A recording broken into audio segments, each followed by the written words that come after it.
Hello বন্ধুরা, সবাই কেমন আছো? আশা করি সবাই ভালো আছো, আমিও ভালো আছি। সবাইকে ওই জন্য আমাদের সোনালি শহরের ব্লগে সবাইকে বললাম জানাই।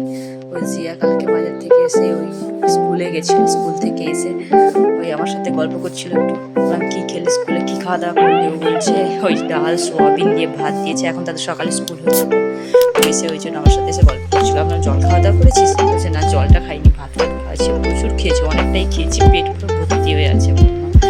দিয়ে আমার সাথে গজর গজর করছিল, কেননা আমিও সকালবেলা ছুটি ছিল, আমি বাড়িতে ছিলাম, ওই টিফিন করছিলাম একটু আর কি। সকালবেলা উঠে টিফিন করছিলাম। কালকে ওই বৌদি দাদা গেছিলো মার্কেট থেকে এত বড় একটা বাউল মাছ নিয়ে এসেছিল, মানে 2.5 কিলো ওজনে 2 কিলো ওজনে একটা বাউল মাছ নিয়ে এসেছিলো।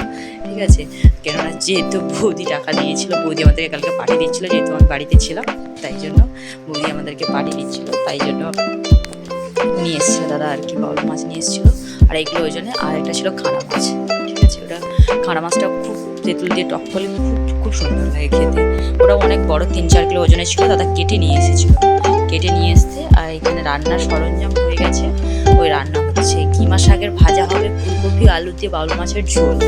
ওই বৌদি আলুটা ভাজছে, ফুলকপিটা ভাজছে, তারপর ওইটা ভাজবে, পরপর রান্না হবে আর কি।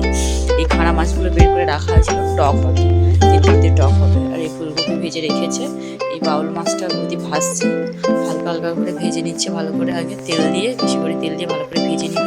এদের ভাজাটা কমপ্লিট হয়ে গেছে, ভাজা হয়ে গেছে, সব মাছগুলো ভালো করে ভেজে নিয়েছে, এই ভাজার পরে রেখেছে। তারপরে পরপর রান্নার সরঞ্জাম করা হয়ে গেছে, আদা রসুন বাটা, পেঁয়াজ বাটা সব বেটে নিয়েছি।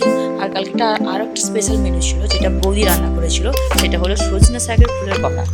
সজনা শাক পাতা যে হয়, ওটা খুব শরীর পক্ষে উপকার। ঠিক আছে, আর এখানে বর্দা এসে ফুলকপির ঝোলটা বর্দা রান্না করেছে, ওই আলু দিয়ে কষাচ্ছে। ঠিক আছে, মশলাগুলো ভালো করে দিয়ে কষিয়ে নিয়েছে। কষানোর পরে কালারটা দেখুন বন্ধুরা, কালারটা দেখুন, অসম কালার এসেছে। এতে কোনো কালারও ব্যবহার করা হয়নি, হালকা তেলে মশলাটাকে ভালো করে কষে রান্না করা হয়েছে। তারপরে ওই আমাদের থালাটা সাজানো হয়ে গেছে। তো যেহেতু দাদাকে বললাম এটাতে তুমি বসে খাবে, খাওয়া দাওয়া করছিলাম।